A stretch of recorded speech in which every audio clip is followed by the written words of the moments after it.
All right, everybody, what's happening? Welcome to another edition of SWAC Talk, the show we cover the SWAC inside and out. Of course, I am your tour guide around the SWAC. Sewell's coming at you. And as you can see from the screen, man, it is week 3, man. We are making our way through the season. We are almost done with September already. This season is already flying by. We're basically 4 weeks into the season, counting week 0. And, things are still not quite shaping up. Obviously, we have only had a couple conference games played, so not a lot of not a lot of movement yet. But we're still finding out. We still finding out about everybody. So there's still a lot of questions to be answered, which makes these games all that much more interesting. So one good thing. There's only one money game on the schedule this week, so that means we don't have to worry about too many of those. Which and basically every other matchup, with the exception of Mississippi Valley and Delta State, is a FCS against FCS matchup. So good matchups. 2 Southland versus SWAC matchups, and we'll see what happens. So let's go ahead and get it all out the way, man. You can check out the socials, of course. Facebook is SWAC Talk, Instagram is SWAC Talk, Twitter SWAC Talk 76. Cash App is $SWAC Talk in case you want to help support the growth of the show. We're starting to take some big steps and starting to do a little bit more. So if you would like to help the show continue to grow, man, if possible, you can hit the Cash App $SWAC Talk. Subscribe to the channel if you haven't done so already. Thank you if you have. We are on the march to 1K, and we're making our way there. So everybody who's subscribed already, thank you. If you haven't, won't you please hit that button and subscribe? Hit that notification bell, because I'm going to be dropping different things outside of my normal schedule. So make sure you don't miss anything. Like the video, share it, and feel free to comment about your thoughts on week 3. And let me know, who you think gonna win, who you think gonna lose. Somebody might have a break, who you think might have a breakout game, who you think need to step up this week, and anything like that, man. Just hit me up and let me know. So let's get started, man. Let's start with the first game that I want to talk about is Oklahoma State and Arkansas Pine Bluff. That game is a 6 p.m. kickoff in Stillwater, Oklahoma. Cowboys against Golden Lions. And we'll start off with UAPB. They are coming off of 2 victories against Lane and North American University. So they, one game they gave up a lot of points to Lane. The other game they didn't give up many points, which they shouldn't have anyway. So it's still not, we still don't really know a lot about this team. But right now they're averaging 62 points a game, and they're giving up 22 and a half. They're rushing for an average of 248.5 yards per game. The opponents 163. They're averaging 283 yards through the air, giving up 180. They have allowed 3 touchdowns with 2 interceptions. They have 4 touchdowns with 1 interception. Total offense 531 yards per game, 7.9 yards per play. So really, right now, there's different levels of competition, but right now the offense is looking pretty good. You don't know really what to take away from none of these stats at this point. So, just not, really not too much to really delve into this team. They have given up eight sacks, though. They have given up 3 sacks in the season, with 6 allowed, which is I wouldn't have figured they'd given up too many sacks in either one of those games. But Lane does have a pretty solid defense, although they lost last week as well.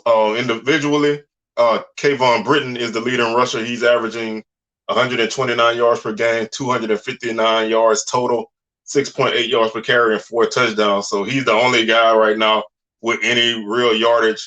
He has 38 carries. That's more than any. That's like 5-6 times more than anybody else. So nobody else is really standing out. So Britton is the guy to look out for in the run game.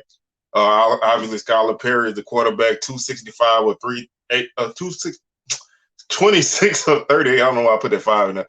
26 of 38, 3 touchdowns, 1 interception, 434 yards. So right now he's looking pretty sharp.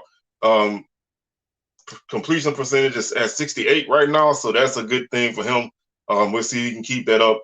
Raekwon Prince is the leading receiver. He has 9 catches for 150 yards and 2 touchdowns. Chris Cochran has 5 catches for 121 yards and a touchdown. He's averaging 24 yards per catch. Maurice Lloyd, 6 catches, 110 yards, 1 touchdown, 18 yards per catch. So still, like I said, I'm not going to make a whole lot out of any of these numbers yet. This is still another game that they are, a different level of opponent. So we still won't really know what Pine Bluff is for a couple more weeks. Akins and Beard lead the team with 11 tackles. Tackles for loss, Clark leads the team with 3 sacks. He also leads with 2.5 interceptions. They have two guys with 1 interception apiece. So, like I said, not a lot you really can take from this team, just because we just don't really know who they are. Like I said, we won't know that until a few more weeks, because they played a D2. I don't know if North American is NAIA or what, but they played a lower level team, and now they're playing a Power 5 team. So just all over the realm a competition. Oklahoma State is 2-0. They beat Central Michigan and Arizona State last week. They're averaging 46 points per game. They're giving up 30. They're running the ball for 151 yards per game. They're allowing 126. They like to air it out, 337 yards per game. They have 6 touchdowns, 1 interception. They're giving up over 300 yards per game through the air as well. 498 yards of total offense. They're averaging 6.3 yards per play. They're giving up 6 yards per play as a defense. They've thrown 1 interception and they've intercepted 1 pass. They've allowed 1 sack on the season at this point, and they have 5. So pretty decent numbers in terms of getting pressure. They're 33% on third downs. So that's something that they'll work on. Dominic Richardson is the leading rusher. He has 192 yards on the season and 2 touchdowns. Spencer Sanders is the quarterback. He's a great one, 49 of 79, 674 yards, 6 touchdowns, 1 interception. Receiving, Braden Johnson is the leading receiver. He has 10 catches for 214 yards and 1 touchdown. He's averaging 21 yards per catch. That's a deep threat. Pine Bluff needs to know where that guy is at all times.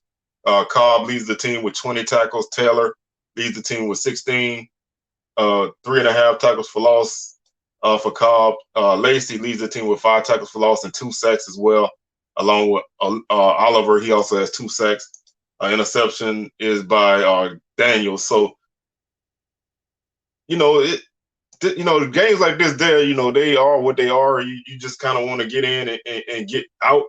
Pine Bluff, if they can move the ball a little bit and be competitive, we'll see where they stand. But right now, I'm not feeling that because we just, Pine Bluff's all over the place with their schedule, but they're 2-0, so that's a good start for them. But they're stepping up in competition huge. I think Oklahoma State wins this game by a score of 63-6. I think they would take care of business in this one and move on to their next game. And we're going to move on to our next game, which is Delta State at Mississippi Valley. This game is an intriguing game to me because, yes, Delta State is a Division II opponent, but they're a very tough opponent. They're 2-0 on the season. Valley, first game, I thought they looked pretty good. They had their struggles in the first game, but they were able to run the ball really well. The passing game still wasn't there. But they were able to kind of make some things happen in the run game. Move forward to this past week. Everything outside of Ronnie Thomas and Jalen Bell on the defensive line, who both had great games, everything other than those 2 guys didn't look good. The run game did not look good. The pass game did not look good. That has to get fixed. The passing game definitely has to change. Something has to shake. They need to find a way to get the passing game going, whether that's a change in quarterback or just, I don't know. It's like you're searching for answers, but you don't really have any. So Valley just has to work. They have to work and figure out how they're gonna be who they are. This game is gonna be tough. Delta State is an opponent that's always tough. They're physical. Last week, they gave up some pretty solid yardage through the air last week. Over 380 yards through the air. They gave up 113 on the ground.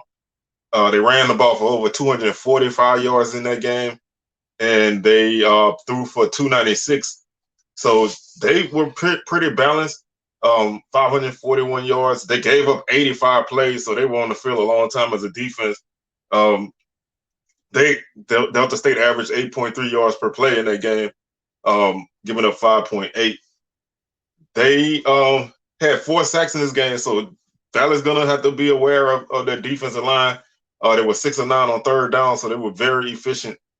This team is gonna be solid. Patrick Shegog is the starting quarterback. He threw the ball for 296 yards, 12 of 16, and 2 touchdowns. He was sacked once, but he had a very good game. He ran the ball for 36 yards, so he's the guy you're gonna have to account for. Kelvin Smith led the team with 66 yards rushing on the night. Corey Gainwell had 3 touchdowns. So they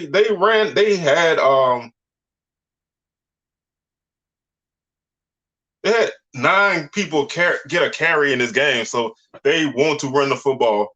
And like I said, they only threw the ball 20 times on the night, so they didn't really throw it much. They're gonna come in there and they're gonna run, and that's what makes the numbers impressive with the pass game, because they had limited attempts, but they had a really good completion percentage and a lot of yardage. So Valley's gonna have to look out for guys like Dante Myers. He had 2 catches for 154 yards. He had a 79-yard catch and 2 touchdowns. So, he's a guy you got to look out for. He's a deep threat. Jalen Green also had a 31-yard catch on the night. They completed passes to 8 different guys in that game. So they spread the ball around in the run game and the pass game. So expect to see a lot of different things happening. Goldsmith led the team with 8 tackles. Gomez with 6. Bernard had 5. Henderson had 3 tackles for loss and 2 sacks. So that's a guy you definitely gonna want to keep an eye out on the defensive side. He's a guy, he goes 6 foot 230. So he's a guy you definitely want to keep your eyes on and make sure you know where he is at all times. For Valley, it's simple. Get your passing game going. Right now you're averaging 61 yards per game passing, so you're not moving the ball through the air. You're 17 of 48. You don't have any passing touchdowns. You have 2 interceptions. That's your biggest issue. Run game, you're still looking solid, even though you didn't run the ball well last week, but you're still averaging 133 yards per game on the ground, 3.4 yards per carry. That needs to improve. 160 yards allowed on defense on the ground, but you're giving up 341 through the air. So no interceptions and 8 touchdowns. Opponents are 48 of 76. So they're having their way through the air. But, you have guys like Thomas and Bell on their defensive line who can make some things happen. You got Caleb Johnson and Jacoby Thomas as a 1-2 punch in the running game. Get those guys the ball, but I don't, whoever is at quarterback, and me personally, I think you should, if there's any game that you want to find out who else you got, Goodwin or Jones, I think should be guys that get snaps in this game. Otherwise, you're going to be in for a long night if your passing game doesn't improve. Jelani Easton's completed 40% of his passes. That's not going to get it done as a starting quarterback. I'm not trying to harp on the kid because, I think he's a good guy, but right now it's just something's not working. Like I said, you have nice receivers, man. You got Wagner, who's a bigger guy. You got Campbell, Gardner, and of course you got Ja'Cory Rankin. So you have weapons on this offense, but you need to find a way to get the ball to them. Right now it's just not clicking. Like I said, on the defensive side, you got Caleb Brunson leading the team along with Kenneth Martin with 13 tackles, Duro Lee with 12. Ronnie Thomas leads the team with 4.5 tackles for loss and 3 sacks. Jalen Bell, 2 tackles for loss and 2 sacks. So those guys are disruptors. They need to be disruptive in this game. It's like I really, I really want to pick Valley in this game, but right now they are giving me major pause because I just don't feel comfortable with that passing game. Right now they need to click early and often.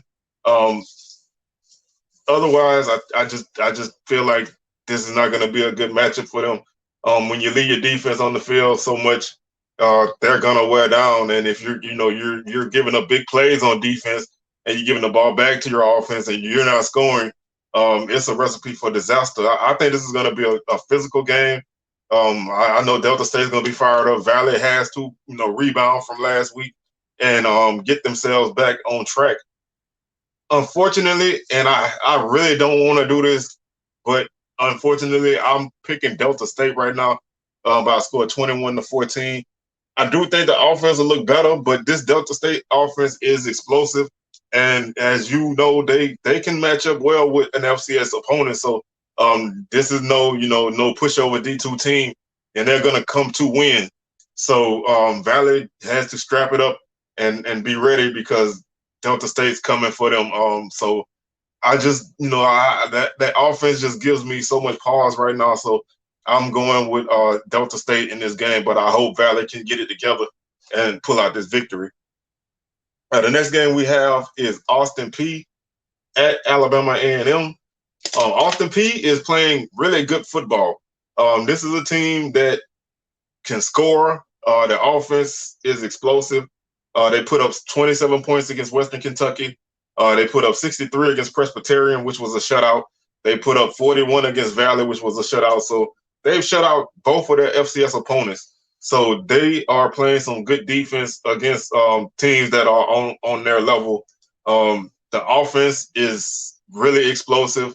They're averaging 43 points per game and giving up 12.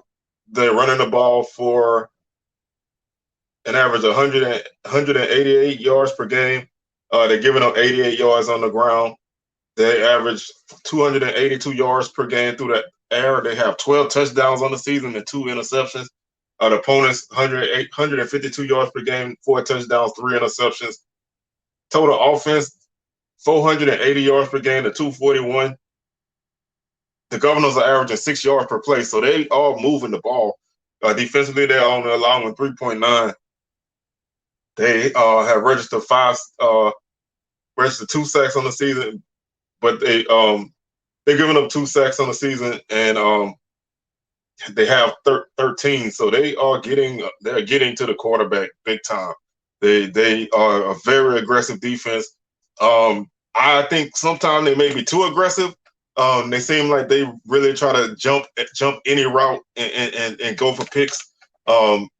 Sometimes to the point of not really knowing, if your guys even getting the ball. So if you're Alabama A&M, you want to try to exploit that. You need to use some misdirection to kind of get these guys going one way and hit them another way. Some throwback screens, some reverses, things like that. That's in your bag. You need to pull it out in a game like this. Offensively, they are led by Javon Jackson on the ground at 252 yards, 1 touchdown, averaging 7 yards per carry. CJ Evans, 154 yards, 4.7 yards per carry, 2 touchdowns, and Josh Samuel, 103 yards, 3.8 yards per carry. Mike DeLilio is the quarterback. He's 57 of 80, 11 touchdowns, 1 interception, 71% completion rate, 760 yards. And when he goes up top, he looks for Dre McCray first and foremost. McCray has 24 catches for 361 yards, 4 touchdowns, 15 yards per catch. He's a guy that's going to go down the field and get it. James Burns has 11 catches for 168 yards, 15.2 yards per catch as well, 2 touchdowns. And Trey Goodman, 9 catches, 145 yards, 16.1 yards per catch. Those are the 3 guys that you really need to account for at all times. Antoine Williams is the leading tackler with 25. Josh Rudolph with 21. Cam Ruffin has 10 tackles for loss. Javon Young has 2.5 sacks. They have 1 sack by Williams. So they're in a very, very aggressive defense, especially at this point in the season against a FCS opponent. The kicker is averaging 44 yards per punt, so that's a weapon. He has a 51-yarder. Return game is not really anything special at this point. So although a guy like McCray can probably break one at some point, so you definitely want to be careful with that. Alabama A&M, they're coming off of 2 FBS games, so they look pretty solid in the first half against Troy. Of course, the UAB game was not good. So there, this is going to be the first test to find out who Alabama A&M is as a team. Statistically, they're scoring 8.5 points per game. They're giving up 48.5. They run the ball for 81 yards on the season. They have given up 144 yards on the ground, 355 through the air. So they've been susceptible to big plays through the air. 7 touchdowns. They do have 3 interceptions on the season, so they've forced a few turnovers. Let me take a look. They have forced 4 turnovers on the season, so they are turning opponents over in a decent clip. That's like 2 per game, so that's not bad. Their passing offense is 214 yards per game, 38 of 80. They have 5 interceptions. They have yet to throw a touchdown. That's I expect this offense to kind of get going a little bit better now. They're averaging 3.8 yards per play, 295 yards per game. They're giving up 500 yards even on the season, 7.5 yards per play.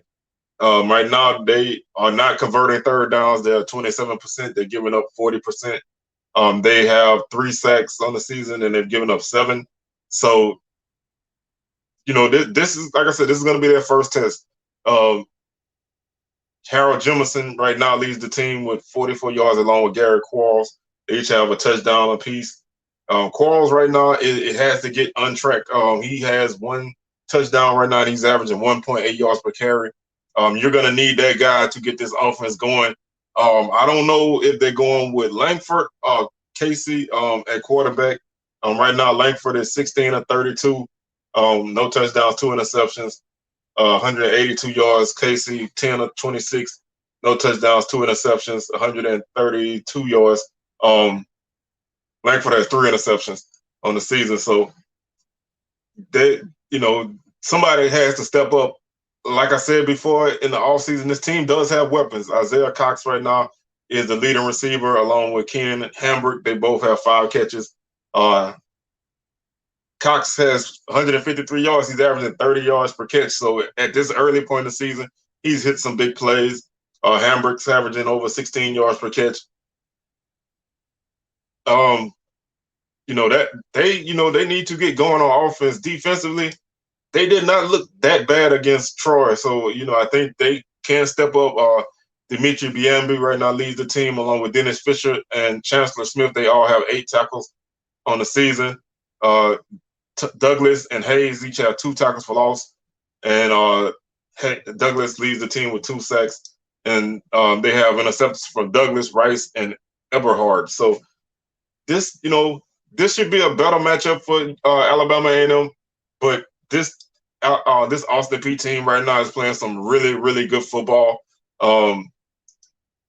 There's still so many questions about Alabama A&M.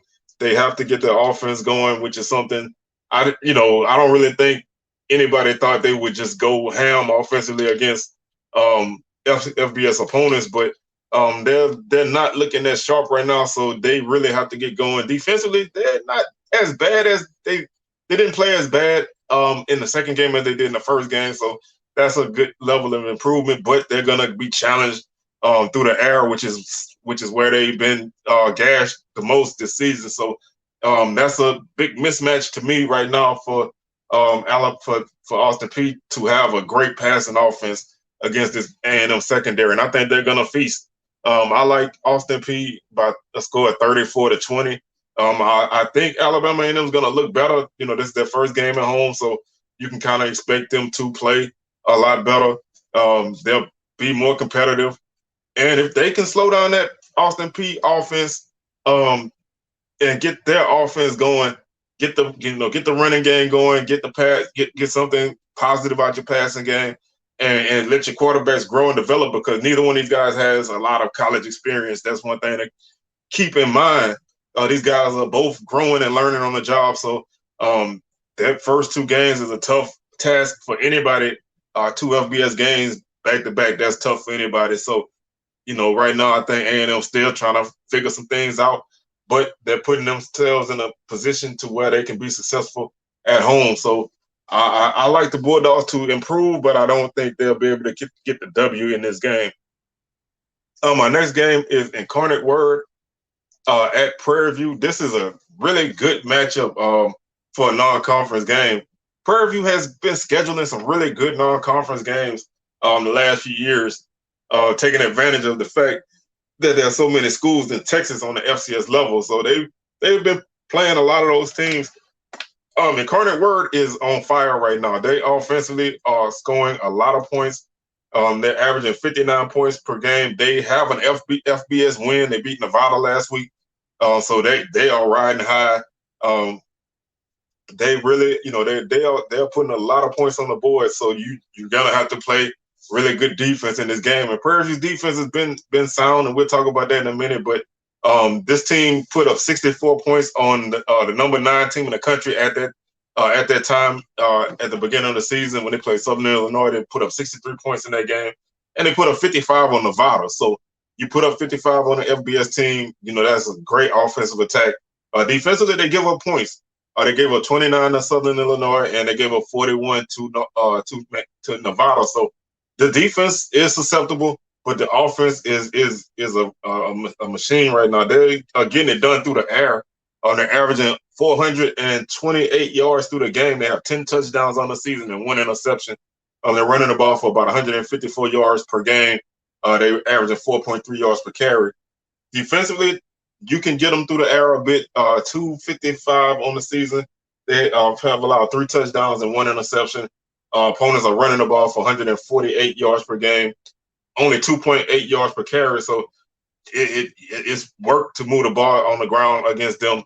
Total offense 533 yards per game, 9.5 yards per play. That's crazy numbers no matter who your opponents are. And like I said, that's including the FBS matchup. So this offense is explosive. Defensively, they're allowing 4.4 yards per play, 403 yards per game. Really pretty decent defense, not spectacular. They're average 56% third down completion rate. They're allowing 33%. They have 11 sacks on the season. They've given up 3, so they are definitely getting to the quarterback. They're making some things happen with the defense. So those are guys that you really want to keep your eyes out on. Offensively, Marcus Cooper leads the team with 116 yards and 1 touchdown. He's averaging 5 yards per carry. 107 yards for Jarrell Wiley, 7.1 yards per carry. Lindsey Scott is the quarterback. That guy's been all over the world as a football player, from Syracuse to Nicholls State to Incarnate Word and all points in between. He's a guy who can run the ball as well. Right now he has 55 yards and 1 touchdown, so you want to definitely keep your eyes on him. He's replacing a big time quarterback that they had transfer out, so they got 1 in, lost 1. Right now Scott is definitely burning through the air. He's 35 of 50. 70% completion rate. 10 touchdowns, 1 interception, 797 yards. So he's definitely going up top. And the guy that he goes to the most at this point is Darion Schaefen. He's averaging 33.4 yards per catch. 3 touchdowns, 11 catches, 358 yards. They're going deep ball crazy. Taylor Grimes also is averaging 25 yards per catch. He has 227 yards on 9 catches and 2 touchdowns. Sakori Todd's is a guy, he has a 60-yard catch. So you definitely want to keep an eye on him. And they spread out their touchdowns. They've thrown touchdowns to seven different guys, and they've had 10 guys catch passes. So everybody is touching the ball on this offense. So you're gonna have to be aware of everybody. Defensively, Chris Whitaker leads the team with 13. He leads the team with 6 tackles for loss and 6 sacks. So you need to know where number 6 is on that defense at all times. He's definitely a disruptor. The leading tackler right now, and I'm gonna butcher this name, Anale Beachy. He has 25 tackles. Caleb Cope has 23. So this team, they're just, they're really getting it done. There's not a lot that they don't do well. They have given up a lot of points. So that's one thing that you really want to, you're going to be in a track meet with them. You're going to have to outscore them to beat them. And that's going to be the challenge for Prairie View is, can they outscore this team? Can they slow them down enough to give that offense a chance? Right now, Prairie View's averaging 26.5 points per game. They're giving up 22. They looked really good for the bulk of the game against Abilene Christian. They did give up 2 fourth-quarter touchdowns to ultimately lose that game. But this defense has been playing really well. They're allowing 113 yards on the ground.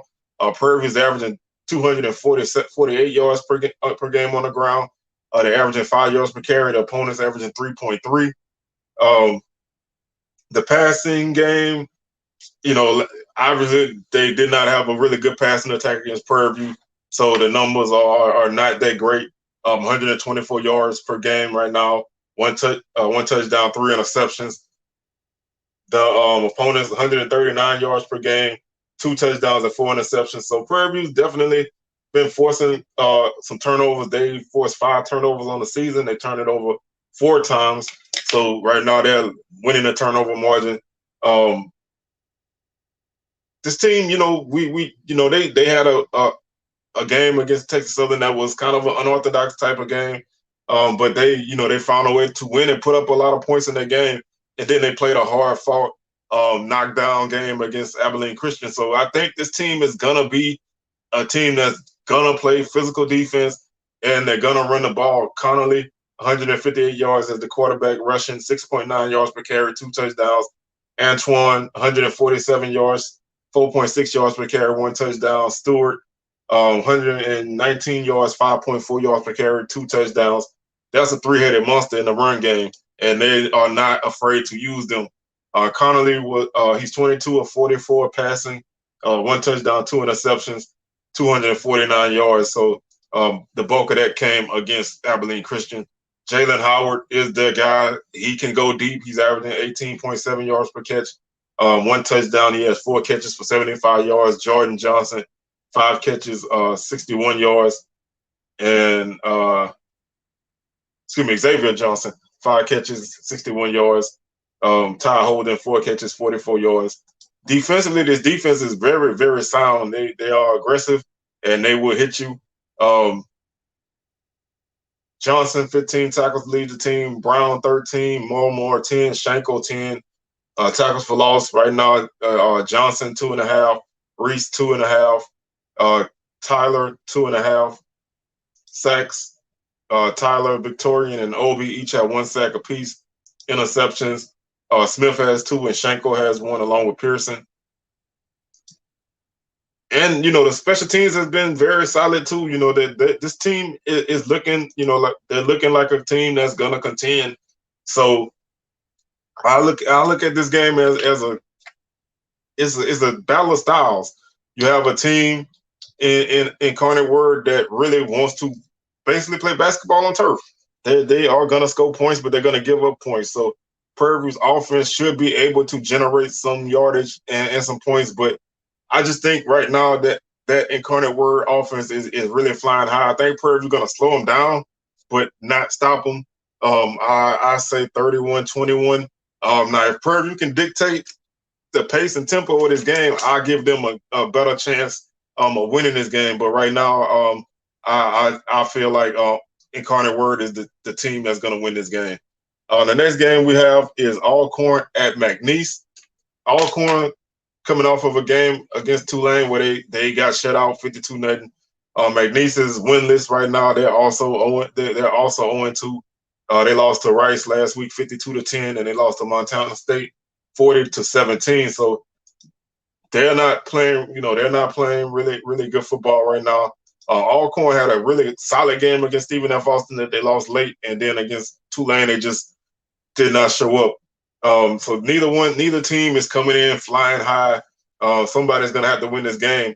Mcneese right now, they're averaging 165 yards per game on the ground and 118 through the air. They have 4 interceptions on the season and 1 touchdown. So the passing game is definitely struggling. They are averaging 5 yards per play as an offense, 283 yards. They're giving up 238 through the air and 275 on the ground. So again, this is an opponent that Alcorn can run on if they need to commit to the run game. So that, to me, that's going to be the key. You commit to the run game, that opens up your passing attack, and you can take advantage of some deficiencies that Mcneese has on both sides of the ball.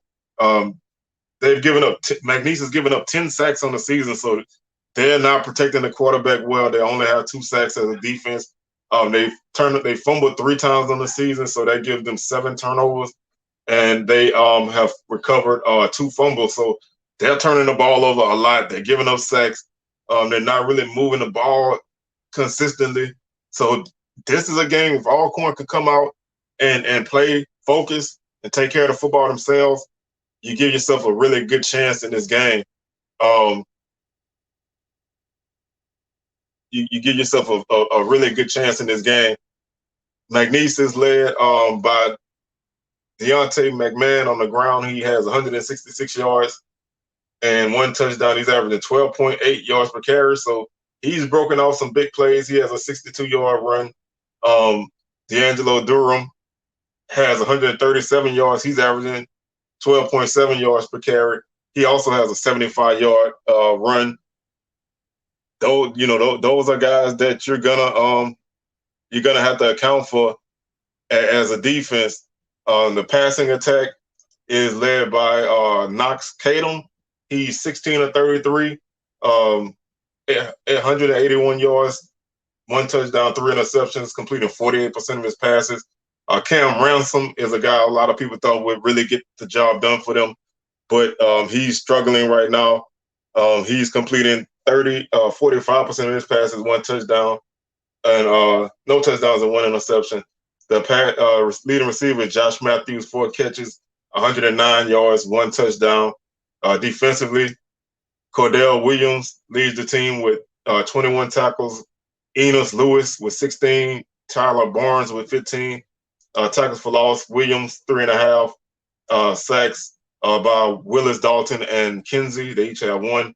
And they don't have any interceptions right now. So this team is really, they're really struggling right now. They're not really playing anything close to Mcneese football at this point. So Alcorn has a great opportunity in this game. It's there in front of them, but they have to want it, and they have to take care of the ball and put themselves in better position than they did last week. Last week they did not move the ball well at all. Under 100 yards total offense against Tulane. So that definitely has to improve. Mcneese is the type of defense that's gonna allow some yardage on the ground.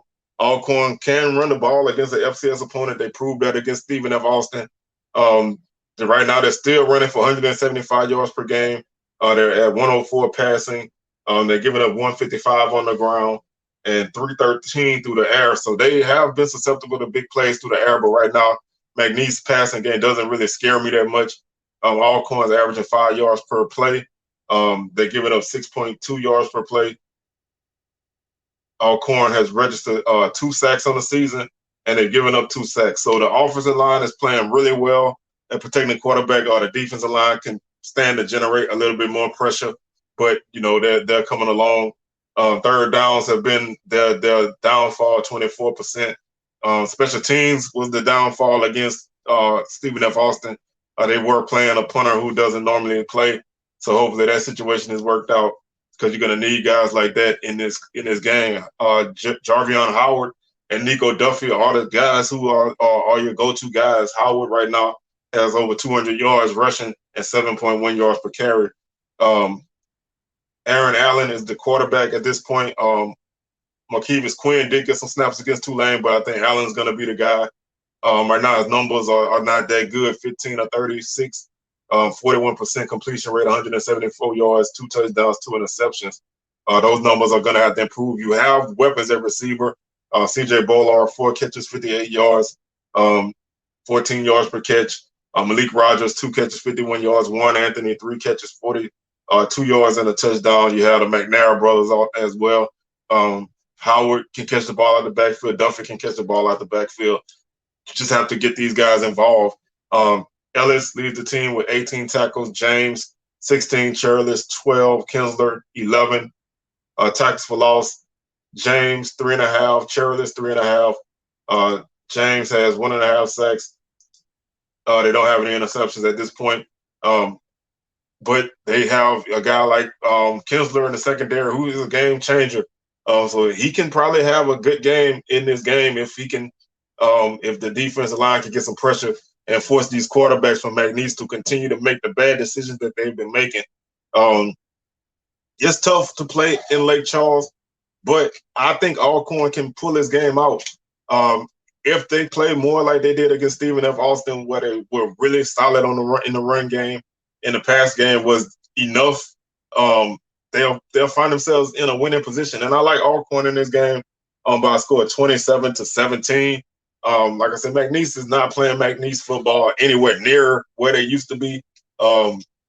This may be the best time to catch them. Mcneese is 12-0 against the SWAC. I've been saying that for weeks, so hopefully the SWAC can pick up their first victory against Mcneese and pick up a much-needed non-conference victory.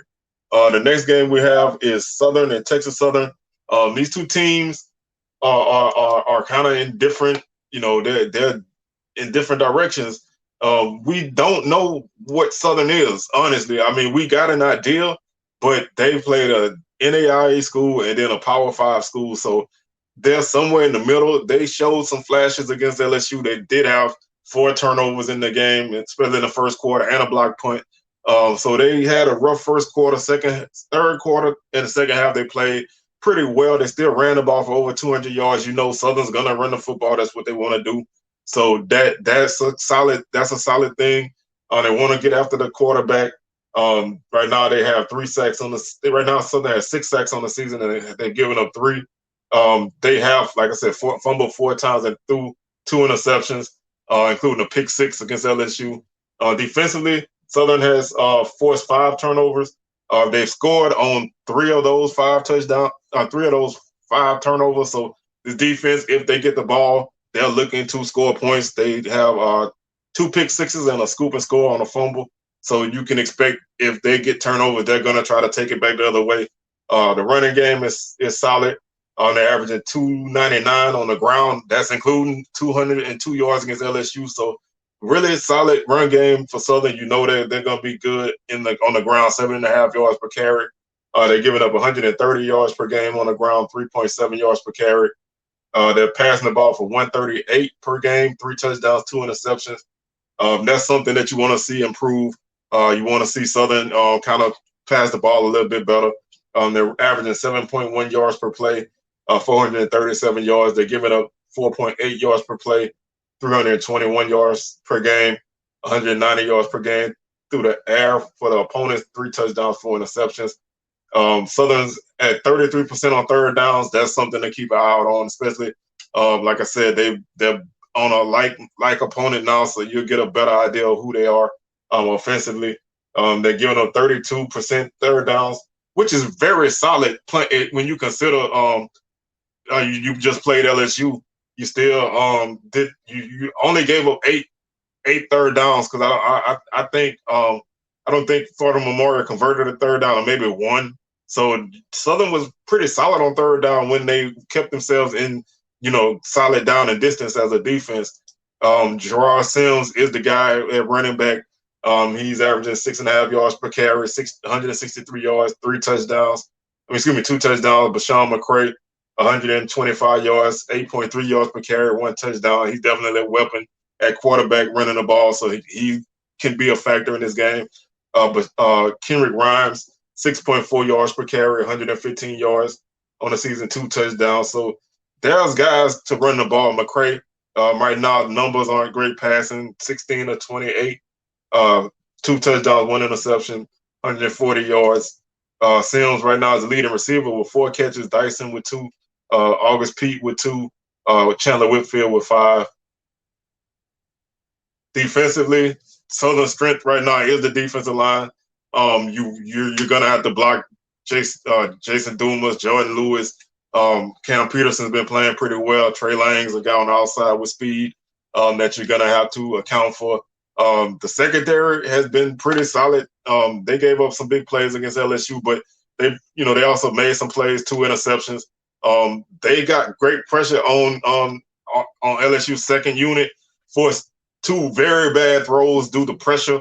So this defense can get penetration, and that's going to be something that Texas Southern has to look out for because they have not been great at protecting the quarterback. They've already gave up 11. They gave up 2 sacks on the season, so they have not given up a lot of sacks, but they have given up pressure. They haven't registered a sack yet. The run game has been the strength for Texas Southern at 219 yards per game, 2 touchdowns, 4.7 yards per carry. They're giving up over 350 yards per game on the ground, 7.3 yards per carry. That's concerning. Playing a team like Southern that definitely is going to run the football. TSU passing the ball 239 yards per game, 1 touchdown. Andrew Body had a really good game against North Texas. Didn't play that great against Prairie View, but really rebounded last week. The defense is giving up 259 through the air. They do have 2 interceptions on the season. They've given up 4 touchdowns. Total offense, the defense is allowing 8.4 yards per play and 607 yards per game. Their offense is averaging 458 yards per game and 6 yards per play. So that's a solid offensive production, but their defense, like I said, is just giving up too many yards, too many big plays. The defense is allowing 44% third down conversion rate. The offense is converting 42%. So they are finding ways to move the ball, but they just have not been able to get those stops that they need. Ladarius Owens is having a solid season so far, 94 yards, 9.4 yards per carry, 1 touchdown. Body, 45 yards, 3.2 yards per carry. Howard, 38 yards, 4 yards per carry, 1 touchdown. I expect TSU to definitely test Southern with the run game and take advantage of a mobile quarterback that can get out of the pocket, but also make the throws as needed. 19 of 29 for Body, 65% completion rate, 239 yards on the season, 1 touchdown, and no interceptions on the season. Derek Morton is the leading receiver with 7 catches, 115 yards, averaging 18.4 yards per catch. Defensively, D. Anderson is leading the team with 6 tackles right now. George, 5. Williams, 5. Tackles for loss. They only have 2 tackles for loss as a defense right now in the season. So they are not really getting any penetration on defense, and that's a problem. No sacks and very little tackle for loss. That's not really conducive to making plays. A guy like Isaiah Hamilton is a playmaker in the secondary. He does have 2 interceptions and a touchdown, so you need to know where he is in the passing game. You throw the ball in the wrong spot, he's gonna catch it and make a play. So this game should be a very interesting game. Like I said, this will be the first game that Southern plays a like opponent, so we'll get a better idea of who Southern is. They're somewhere in between those 2 games that they played, but we'll find that out. TSU has a conference game under their belt. They took a loss, but they need this game very badly. That you don't want to start off 0-2, 0-3 overall. You have high hopes for this season. I said at the beginning of the season that these first 2 conference games were very vital and important to your success. If you lose this game, you'll find yourself in a hole. I think TSU is going to battle, but I think Southern defensively will get the stops that they need. Offensively, I think the run game will play very well. I think TSU has just given up too many big plays on defense. I think Southern can generate enough in the passing game, and the run game should be solid. I like the Jags by a score of 28-20. I think this game will be tight in the fourth quarter, maybe a last 3-minute touchdown or something like that. I think Southern does have some good special teams weapons as well. The punter is solid, although they did get a punt blocked. But the kicking game has been really good, kickoffs and everything. They're not giving up a lot of hidden yardage. So those factors can help Southern. Right now, we'll see where the Jags stand after this game. But I like Southern, like I said, 28-20.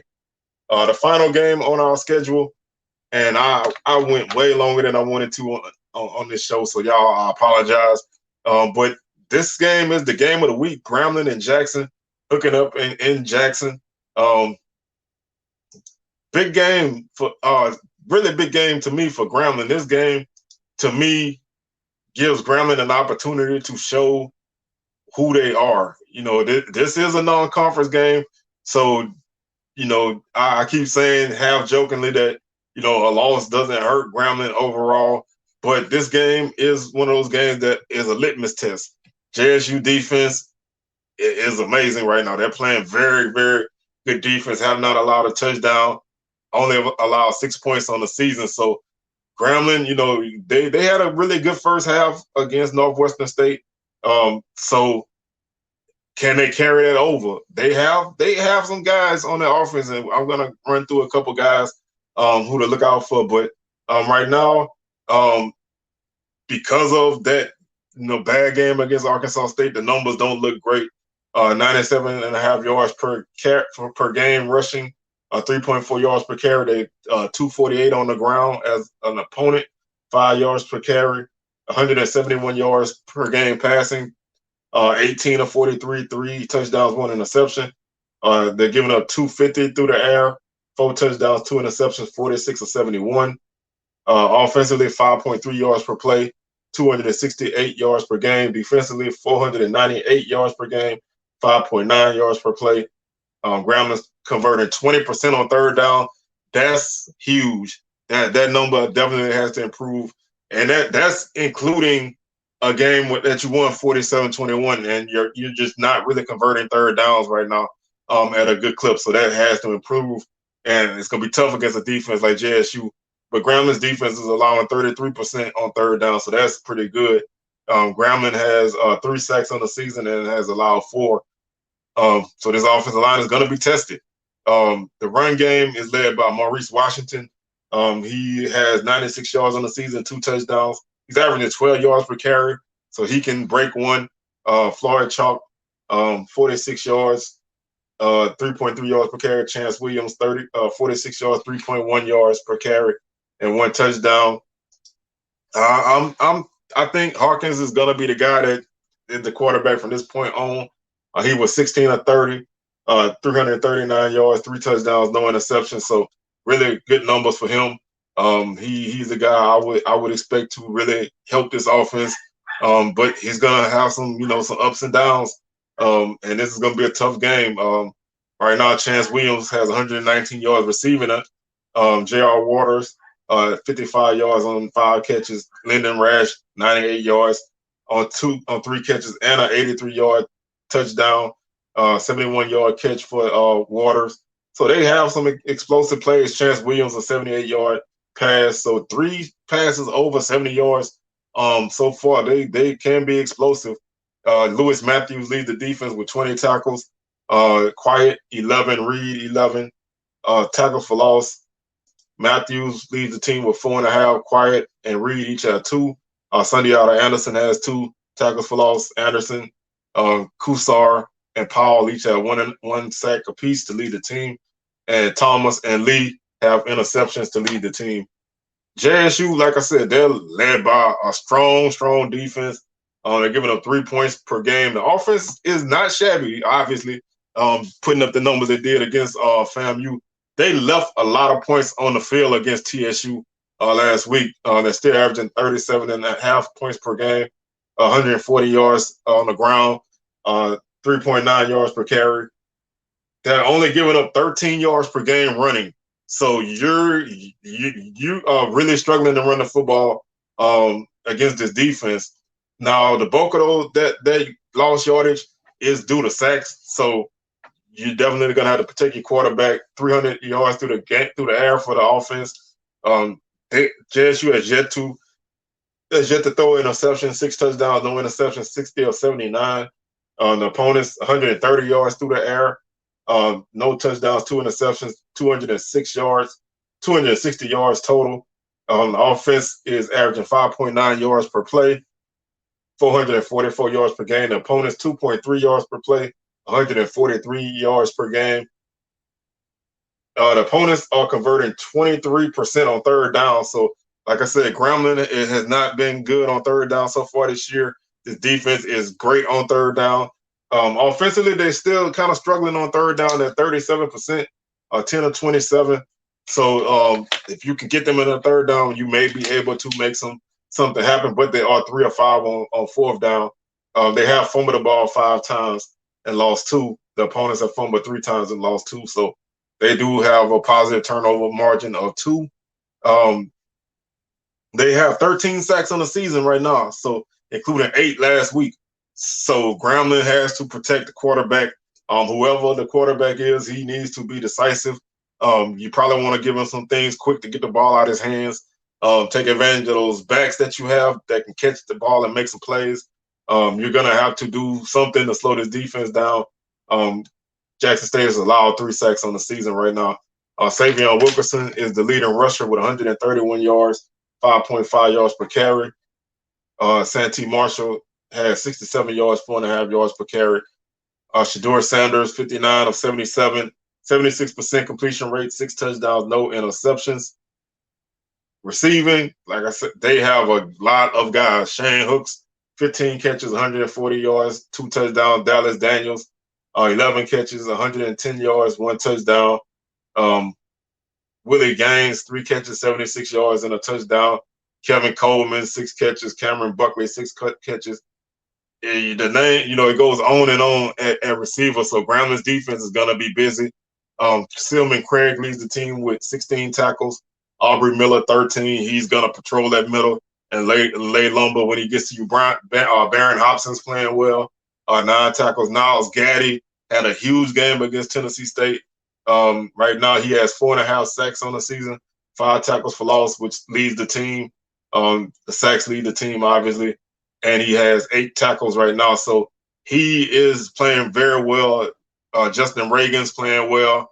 8 tackles, 3.5 tackles for loss, 1 sack. John Huggins, 8 tackles, 2 tackles for loss, 1.5 sacks. Khalil Arrington has 7 tackles, 1 tackle for loss, 1 sack. Jarente Davis, 2.5 tackles for loss and 1 sack. You name it. What all 3 levels of the defense playmakers. So they, you really have to look out for everybody on this defense because anybody's capable of making plays. Interceptions right now. Wiggins has a pick 6. Beasley has an interception as well. So they are solid all over the field, obviously, and this defense has not given up anything yet. And this is a challenge for Grambling. I don't, I thought Grambling played a really great first half against Northwestern State. Second half, they didn't play as well. So they still have a lot of improvement to do. JSU is tough to move the ball against. I think Grambling will hit a big play here or there, but I like Jackson State by a score of 35-10. It's going to be tough to move that ball on that JSU defense. Until somebody does it this season, it's hard for me to really predict a great score for the opponent. Tennessee State had some success early in the game, but they just could not move the ball on the ground at all, really. And I think it's going to be the same formula. So Jackson State 35, Grambling 10. Grambling still, and that's no knock on Grambling. JSU right now is playing great football. I think if any other team in the league was playing Jackson State this week, I would probably have a similar score or worse. So, you know, if you're a Grambling fan, don't think I'm hating on Grambling by this score. And I would love for you to prove me wrong. And that goes for everybody team who I picked against. And, you know, a lot of time people, you know, don't like for you to pick against their team. But, you know, I would love to be proven wrong by everybody. So, you know, let's hope teams come out and they prove me wrong. That's going to do it for today's show. Thank you for tuning in. We'll have our week 3 recap on Sunday. We have SWAC Smoke coming at you 6 p.m. Central, 7 p.m. Eastern. That's on Thursday. And, you know, maybe some things in between. I do want to shout out my boy Rod from the Rod Uncensored podcast for having me on again on Monday. I'm going to try to do some more collabs with him. Got a couple of other things that I'm working on. So stay tuned. Make sure you hit that notification bell because I'm going to be dropping videos from time to time. Subscribe and like the video. And that's it, man. I'm going to catch y'all on the rebound. So y'all have a good day, and I'll catch y'all later. Peace.